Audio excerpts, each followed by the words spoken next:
So today I thought I'd share with you guys the method for making realistic coal loads for your, not for your engine, because your engine has a realistic coal load, but what you really need is realistic coal behind the engine inside your coal hoppers. So all of these hoppers I've made into more realistic coal loads, okay? But if you look at the stock coal load, which is real plasticky, it has lumps of coal, but it doesn't have really any shine. It doesn't look very realistic in relation to this, which is a coal load that I created, and what I'm going to show you guys today is how I did it. Is get your coal load out of your existing hopper, okay? And I just use whatever tool that's available. I can just flip it over. There it is. One standard MTH coal load, okay? One of the things I like about these fish belly hoppers, and the reason why this method works, is because the fish belly hoppers, the coal load sits a little bit deeper in, as opposed to coal loads inside of a larger 4-bay hopper sits really high. In fact, unrealistically high. And I'm working on a technique to make those look a little bit better. But this technique that I'm going to show you for the fish bellies is quick, it's easy, and it's really inexpensive. Here's the setup. There's my coal load, and this is where I'm going to be adding coal to the coal load. I'm going to need some Elmer's glue, paintbrush, and most importantly, the coal itself, which is aquarium sand from Petco.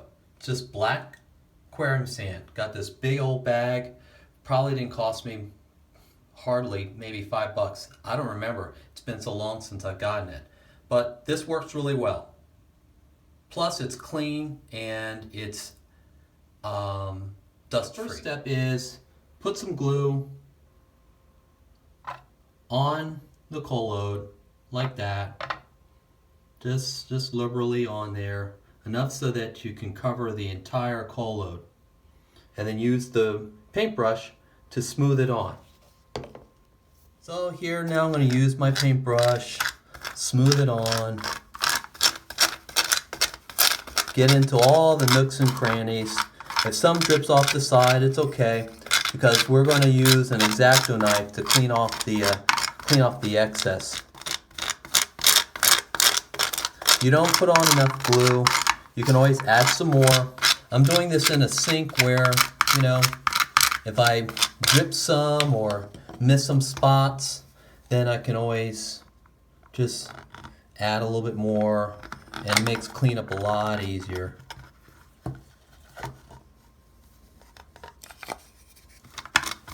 There we go.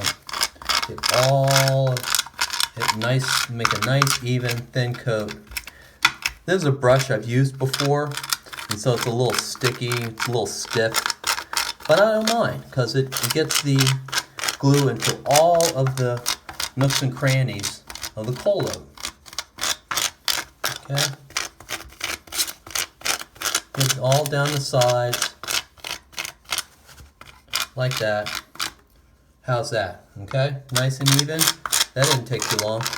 You can use a stickier glue like maybe Hobie Tack, but the goal here is to be quick, easy, and relatively inexpensive. So there it is, all covered with glue. So next I'm going to put it in to my handy dandy box with some coal sand, aquarium sand, left over from the last one that I did. And now I'm going to pour on the sand on top of it. Things a little easier to manage. I've put the aquarium sand into a plastic cup, which I'll then now start sprinkling on my glue covered plastic coal load. Making sure everything's covered.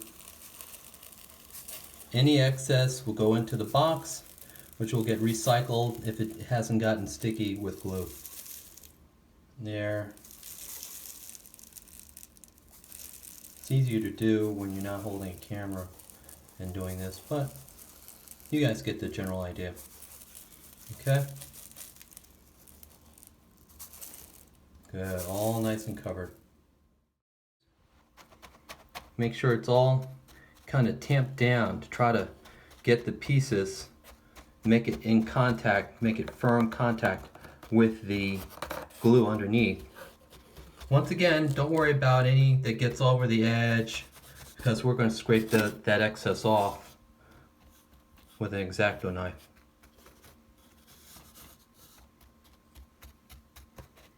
Just using my fingers, just gently pressing down, make sure that all the sand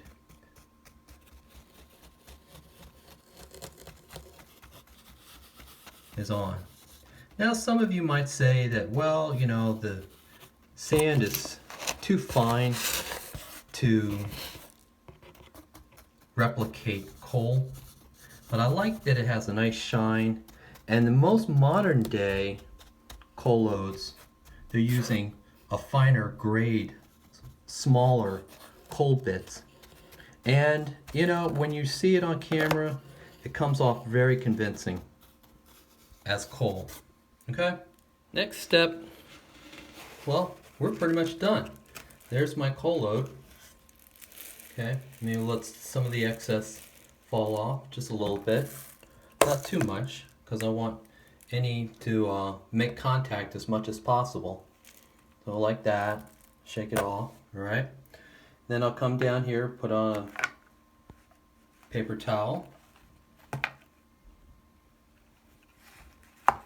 right, like that, and then carefully lift it up, move it over here next to some other loads that I've made, and I'll let those dry.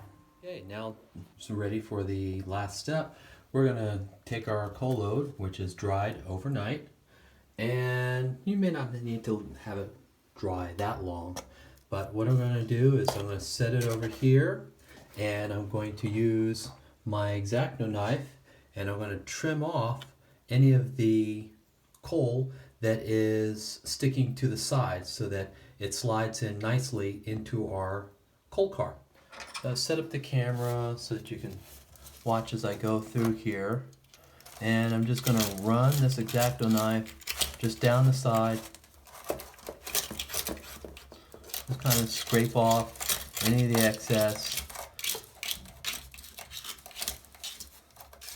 Like that. Let's go to the next side. And scrape that off. There it is. Like that. And make sure you can see that.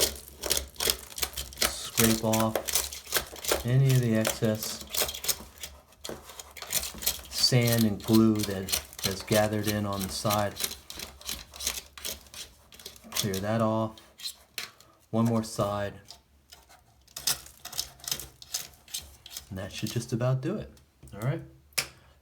Plus, I'll go ahead and kind of run my hand over the top to free up any pieces that didn't get glued down.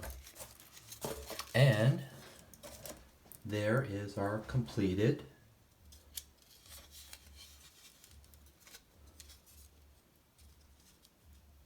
modified MTH coal load for hopper, now with a little bit more realistic looking coal load on the top.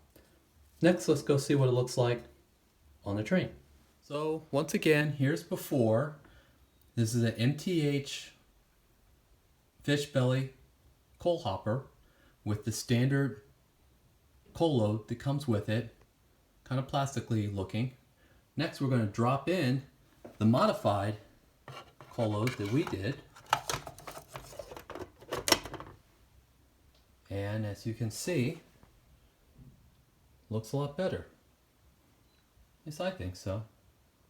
Tell me what you think in the comments.